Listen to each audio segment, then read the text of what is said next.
So let me ask you, earlier this year, for the first time, the parents of a school shooter were convicted of involuntary manslaughter and sentenced to 10 years in prison. Do you think holding parents responsible could curb mass shootings? I'll give you 2 minutes. Yeah, well, Laura, on that particular case, I don't know the full details, but I certainly trust local law enforcement and local authorities to make those decisions. I think in some cases the answer is going to be yes, and in some cases the answer is going to be no. And the details really matter here, of course. For example, if a kid steals a gun, that's going to be different than if a parent hands over a gun knowing that their kid is potentially dangerous. But look, I want to just sort of speak as a father of 3 beautiful little kids, and our oldest is now in 2nd grade. And like a lot of parents, we send our kids to school with such hope and such joy and such pride at their little faces on the first day of school. And we know, unfortunately, that a lot of kids are going to experience this terrible epidemic of gun violence. And of course, our hearts go out to the families that are affected by this terrible stuff. And we do have to do better. And I think that Governor Walz and I actually probably agree that we need to do better on this. The question is just, how do we actually do it? Now, here's something that really bothers me and worries me about this epidemic of violence. The gross majority, close to 90% in some of the statistics I've seen, of the gun violence in this country is committed with illegally obtained firearms. And while we're on that topic, we know that thanks to Kamala Harris's open border, we've seen a massive influx in the number of illegal guns run by the Mexican drug cartel. So that number, the amount of illegal guns in our country is higher today than it was 3.5 years ago.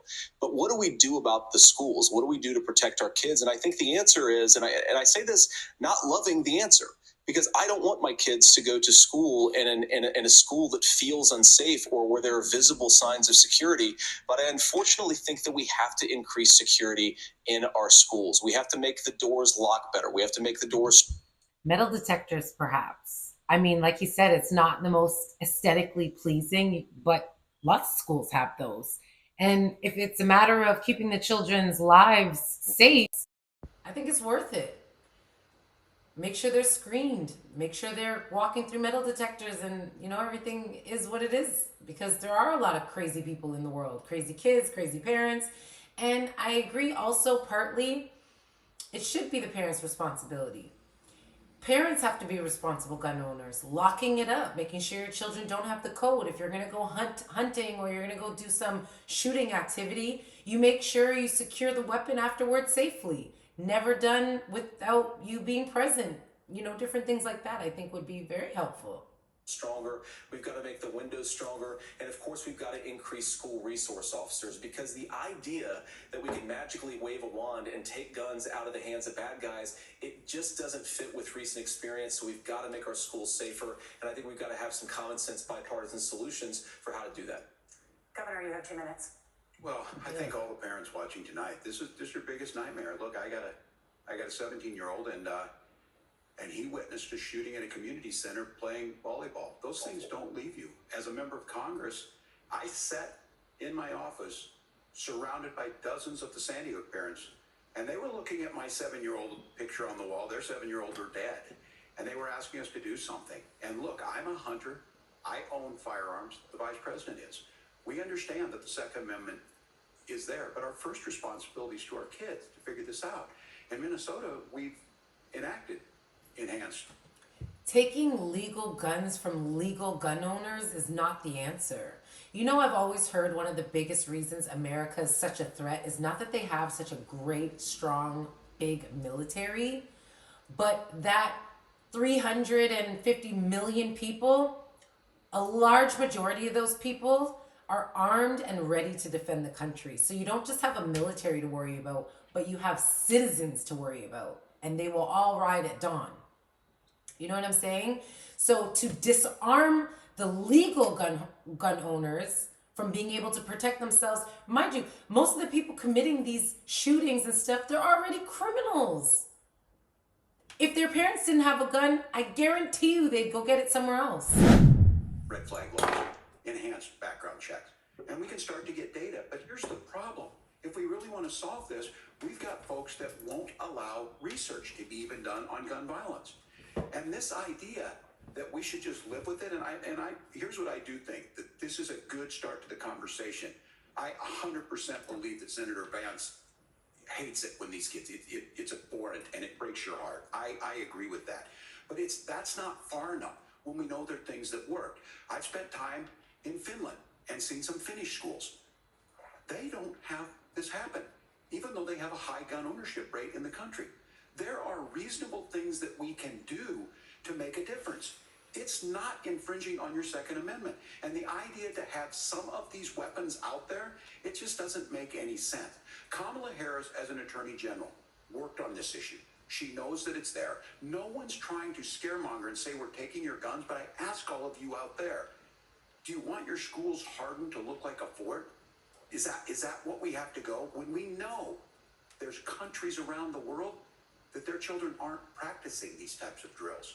They're being kids. We owe it to them to get a fix. These are things that Even if, say that was the case, that still does not guarantee you remove certain types of assault weapons off the market. How does that guarantee they just won't take some other one that's available and do the same thing? How does that solve the problem? Some kids are dealing with a lot at home and can be crazy. Some are just really unhinged, even if they have good parents. I think the rehabilitation starts at home. It starts with re-educating the parents and gun handling with their children. You know what I mean? shouldn't be that difficult. You can still keep your firearms and we can make a difference. We have to. If you're listening tonight, this breaks your heart. Senator? Tim, first of all, I didn't know that your 17-year-old witnessed a shooting. I'm sorry about that, and I appreciate it. Okay, Christ have mercy. It is awful. And I appreciate what Tim said actually about Finland, because I do think it illustrates some of the frankly weird differences between our own country's gun violence problem and Finland. Is okay, first of all, we have way higher rates of mental health abuse or mental health substance abuse. We have way higher rates of depression, way higher rates of anxiety. We unfortunately have a mental health crisis in this country that I really do think that we need to get to the root causes of, because I don't think it's the whole reason why we have such a bad gun violence problem, but I do think it's a big piece of it. Another driver of the gun violence epidemic, especially that affecting our kids, it doesn't earn as many headlines, but is the terrible gun violence problem in a lot of our big cities. And this is why we have to empower law enforcement to arrest the bad guys, put them away, and take gun offenders off the streets. I think there's a whole host of things that we can do here, but I do think at our schools we've got to talk about more security. Senator, thank you. Governor, Agree. you previously opposed and 100% agree. I think that is a common sense solution. If a kid is willing to take an AR-15, walk into a school and just start shooting innocent people, the problem isn't the gun. It's up here. These people are not okay. Bullying, abuse at home, neglect, all kinds of things. These parents too are dealing with a lot in some cases.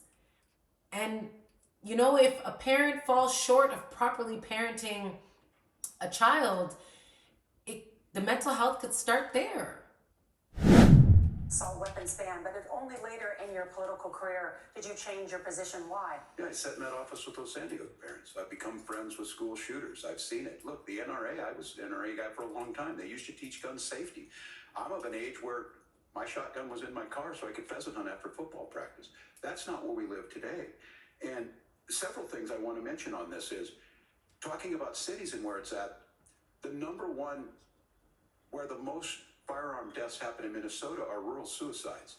And we have an epidemic of children getting guns and shooting themselves. And so we have, and we should look at all of the issues. If a kid or someone wants to kill themselves, they're going to kill themselves.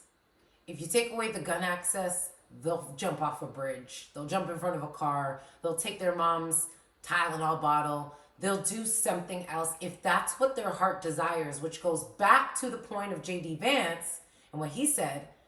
It starts with the mental health. Making sure folks have health care and all that, but I want to be very careful. This idea of stigmatizing mental health, just because you have a mental health issue doesn't mean you're violent. And I think what we end up doing is we start looking for a scapegoat. Sometimes it just is the guns. It's just the guns. And they're... What? How could it just be the guns? So you mean a person with a completely healthy brain, no mental health problems, just because the gun is accessible and it's there, they're going to take it and shoot people? It's just the guns? Sometimes it's just the guns? Or things that you can do about it. But I do think that this is one, and I think this is a healthy conversation. I think there's a capacity to find solutions on this that work, protect Second Amendment, protect our children. That's our priority. Gentlemen, thank you.